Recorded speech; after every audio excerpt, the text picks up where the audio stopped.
The Christmas tree lights twinkled mockingly in our family's grand dining room, casting shadows across the expensive tablecloth where my father had just finished delivering his annual speech about success.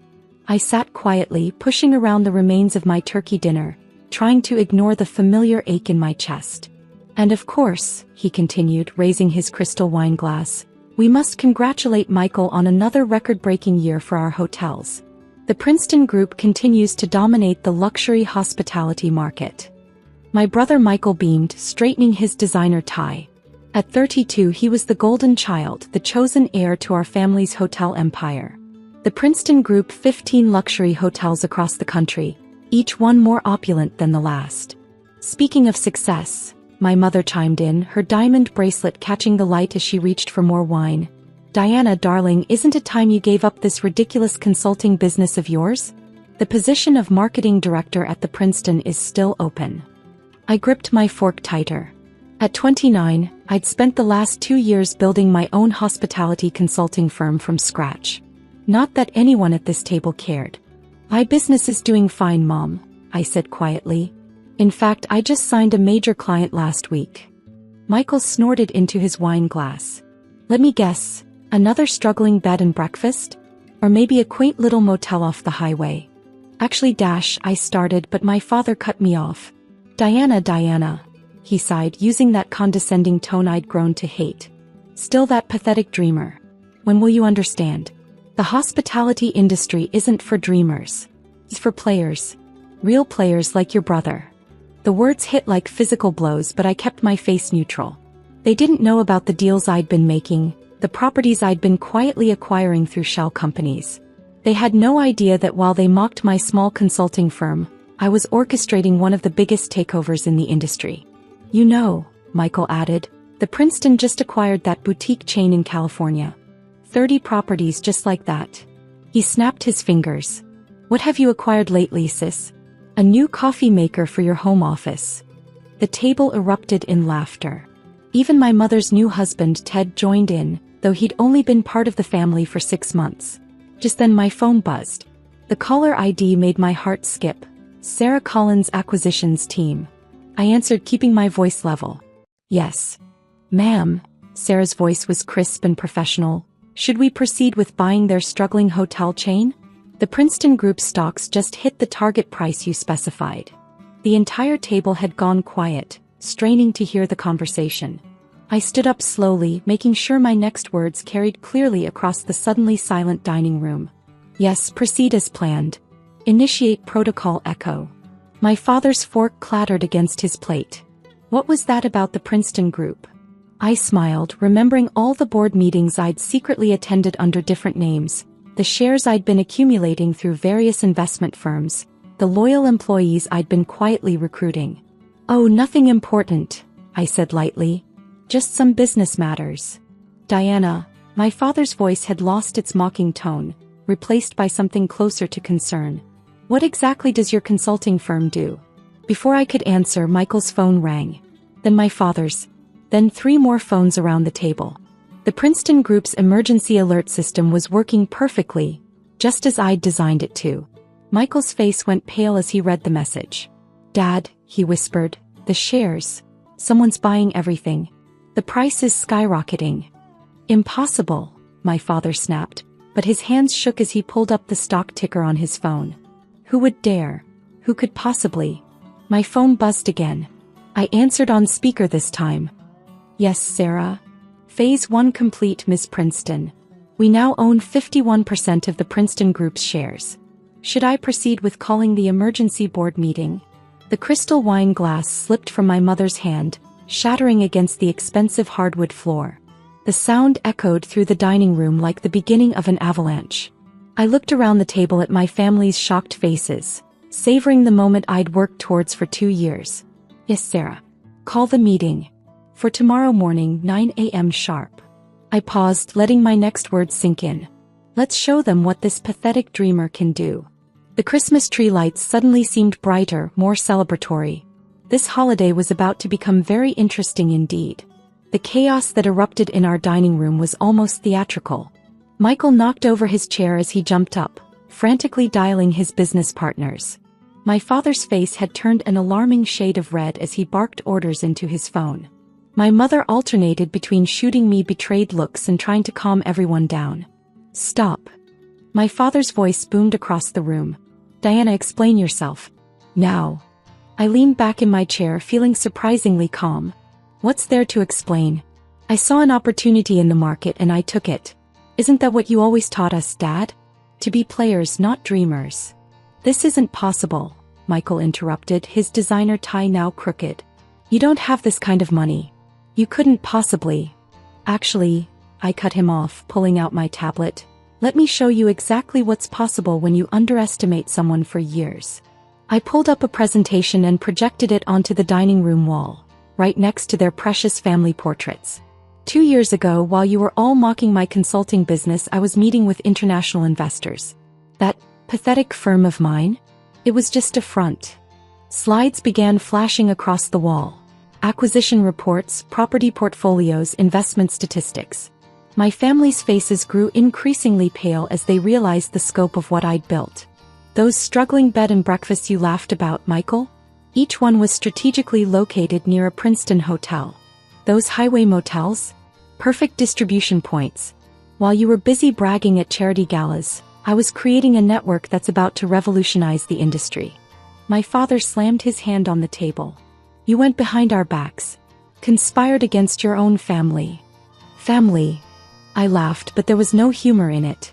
"Was I family when you excluded me from board meetings? When you gave Michael my project proposals, claiming he'd created them? When you told industry leaders not to work with me because I was just your confused daughter?" More phones started ringing. The news was spreading through the industry. The Princeton Group, the untouchable giant of luxury hotels, was being taken over by an unknown entity. My mother finally found her voice. "Diana, honey, we can talk about this. Whatever issues you have." "Issues?" I stood up, my chair scraping against the floor. "Let's talk about issues. Like how Dad blocked my promotion 5 years ago because it would have put me above Michael. Or how you both sabotaged my relationship with James because he was just a hotel manager." "James." Michael's head snapped up. "James Morrison?" "Yes, James Morrison. The same James who now runs my European operations." I smiled as Michael's face crumpled. "He sends his regards, by the way. Says the view from his CEO office in London is spectacular." My phone buzzed again. "Miss Princeton," Sarah's voice filled the room. "The board members are all confirmed for tomorrow's meeting. Also, Mr. Morrison is on the line from London." "Put him through." "Diana." James's familiar voice echoed across the dining room. "Phase 2 is ready. All international properties are aligned. Should we proceed with the restructuring announcements?" I watched my father's face as he finally realized the full extent of what was happening. His precious empire wasn't just being bought, it was being completely transformed. "James, release the statements. And please join us for tomorrow's board meeting. I think it's time for a proper reunion." After ending the call, I turned back to my family. They sat in stunned silence, Christmas dinner forgotten, their world crumbling around their perfectly arranged table setting.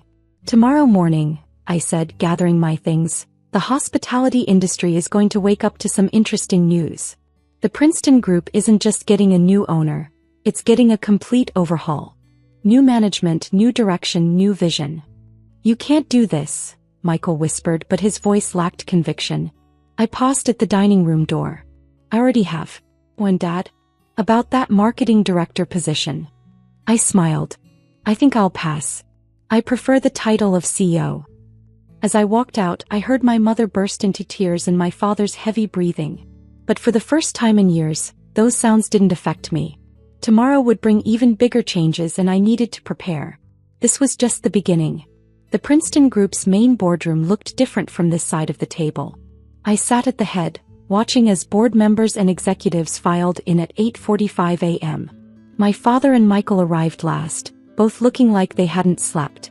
Their usual impeccable suits seemed wrinkled, their confidence replaced by barely concealed panic.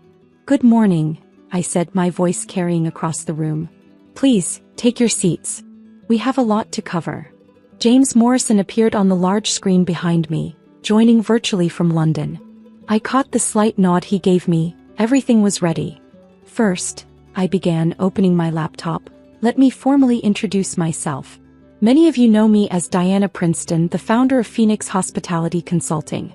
However, I'm also the CEO of Global Hospitality Ventures, which now owns controlling interest in the Princeton Group. Murmurs rippled through the room. My father's hands clenched into fists on the polished table.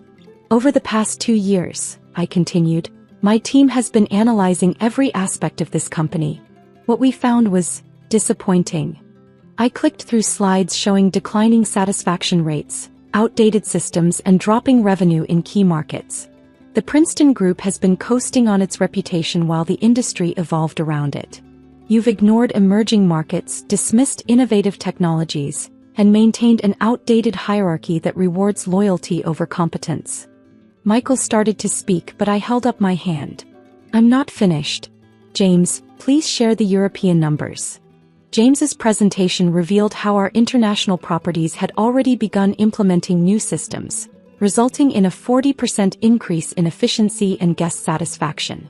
This, I gestured to the screen, is the future of hospitality.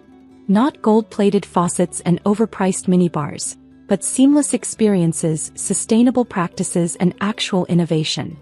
Now see here, my father finally exploded, standing up. You can't just walk in and... Actually, I cut him off. And I'm not just walking in. I'm cleaning house. I pressed a button on my laptop, and new documents appeared on everyone's tablets. Effective immediately, there will be significant changes to the executive structure. The room erupted in chaos as people scrolled through the documents. My father fell back into his chair, his face ashen. Michael Princeton, I continued over the noise, you are hereby removed as CEO. Your position will be filled by Sarah Collins, who has demonstrated exceptional leadership in our global operations. Michael's mouth opened and closed like a fish out of water. Richard Princeton, I turned to my father, you are removed as CEO. You will be offered a position on the advisory board, non-executive, of course. Whether you accept is up to you. The silence that followed was deafening. You're destroying everything I built, my father whispered. No, I corrected him. I'm saving it. Your way of doing business is obsolete. The world has changed, but you refuse to see it. I stood up, commanding the room's attention. To everyone else, your positions will be evaluated based on merit, not tenure or family connections. Those who embrace our new direction will find plenty of opportunities. Those who don't. I shrugged. Well, the choice is yours. As if on cue, my phone buzzed. Miss Princeton, Sarah's voice came through. The press releases are ready. Wall Street is waiting for the announcements. Release them, I ordered. Immediately, phones around the room started buzzing as the news broke. The Princeton Group's stock price began to climb as investors reacted to our modernization plans. One more thing, I added, turning back to my father and brother. Those Christmas dinners you love so much? They'll be held at the community centers our hotels will now support. Consider it a lesson in humility. 3 months later, I stood in the penthouse suite of our flagship hotel, looking out over the city. The Princeton Group's transformation had exceeded even my expectations. Our sustainable practices had earned international recognition, our employee satisfaction rates had skyrocketed, and our market value had doubled. My phone buzzed with a text from James. London properties breaking records again. Your father finally signed the advisory board agreement. I smiled, remembering that Christmas dinner that changed everything. My father and Michael had finally learned their lesson, though it took some time. They'd shown up at the first community center dinner, awkward but present. Mom had even volunteered to help serve meals.